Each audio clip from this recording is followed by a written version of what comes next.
Que o Eterno abençoe a cada um de vocês.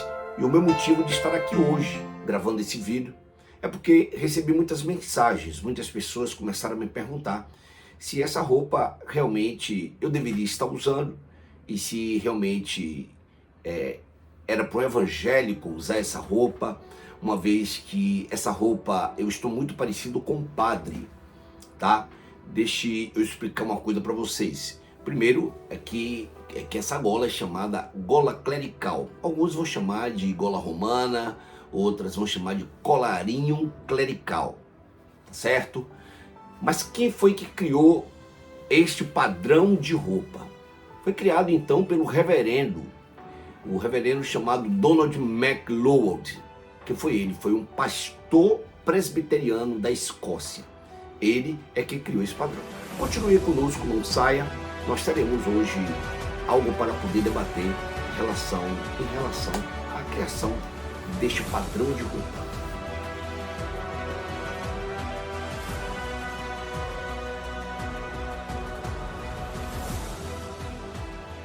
E é isso aí, obrigado por você ter continuado.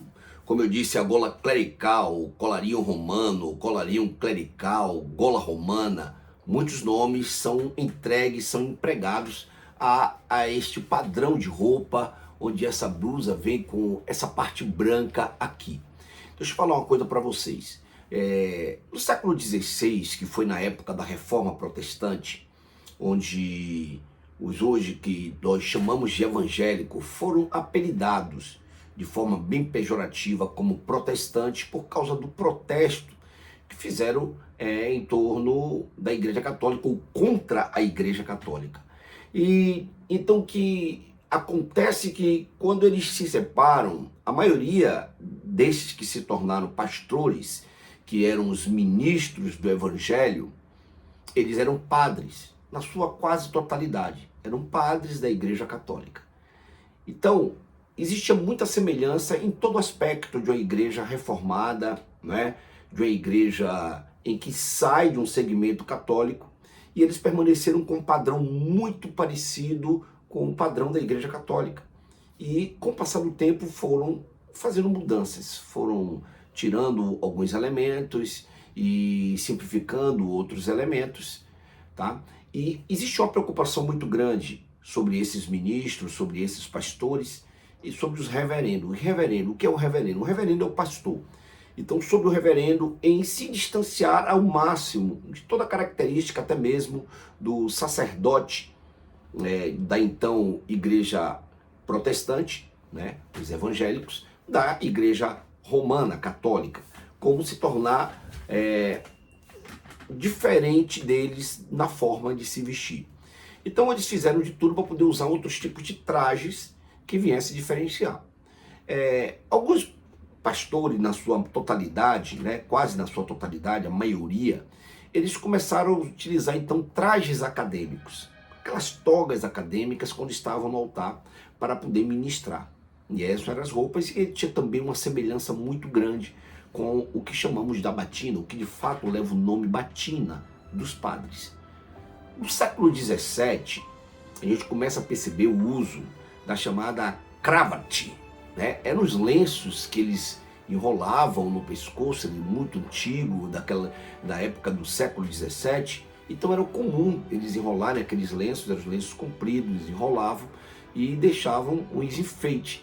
Isso você vai poder perceber nessa gravura do Charles Hodgson.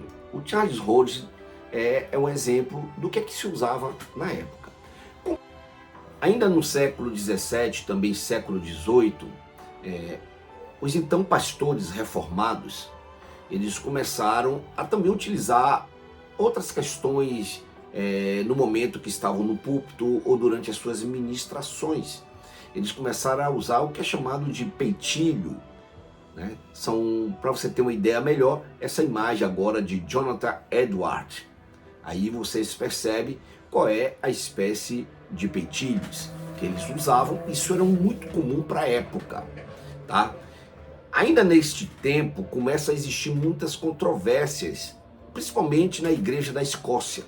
Começa a surgir algumas indagações, alguns questionamentos, e é motivo de ser levado até para um sínodo para discussão. Por quê? Porque alguns pastores reformados estavam chamando muito atenção com as roupas que se vestiam. Alguns usavam as capas vermelhas, gravatas coloridas, e era um esquema de esbanjar, mostrar uma ostentação. Com isso, houve muitos questionamentos e, como eu disse, discussões em concílios, e eles chegaram a um consenso de retornar a usar as togas pretas. E eles voltam a um princípio de utilizar as togas pretas. Então fica também um pouco mais parecido aí com os padres católicos. E a gente percebe que essa reviravolta ela não termina. A igreja ela sempre passa por um processo de transformações, processos de mudanças, e sempre os concílios entre alguns segmentos reformados, porque foram diversas denominações que foram surgindo ao longo do tempo. E acontece que em 1865, especificamente 1865, quando surge o reverendo Donald MacLeod, esse pastor presbiteriano da Escócia, ele decide então, nos seus momentos quando não estava no altar, quando não estava ministrando, quando não estava no púlpito, ele criou algo para poder criar uma identificação. Que identificação é essa? Onde ele passasse, as pessoas percebessem que ele era um ministro do evangelho, uma forma de se destacar. Então ele cria essa gola clerical, de clérigo, realmente de sacerdócio.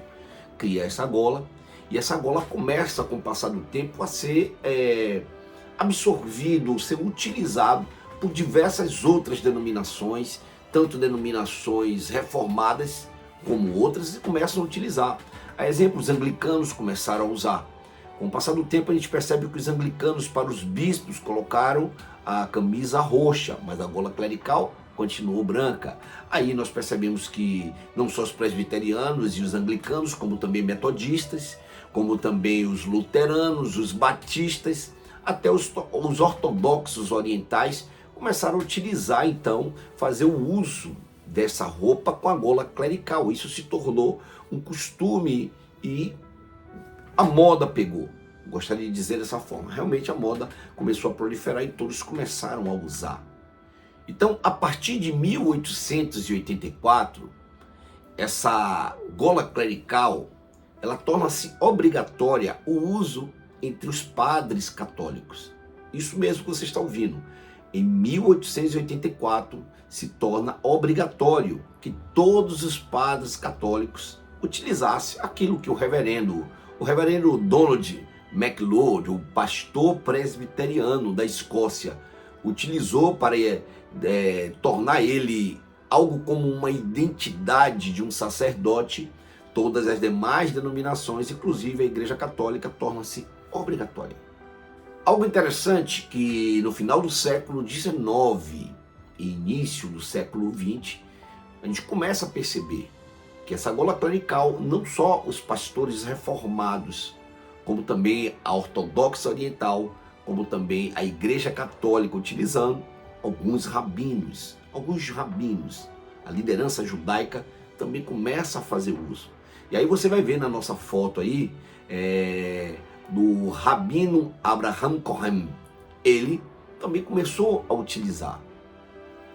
Hoje, o Código de Direito Canônico, ela torna-se obrigatório o uso dos padres da gola clerical, especificamente no ponto 61 deste código, onde ela aponta e define o uso dessa identificação em público para os católicos.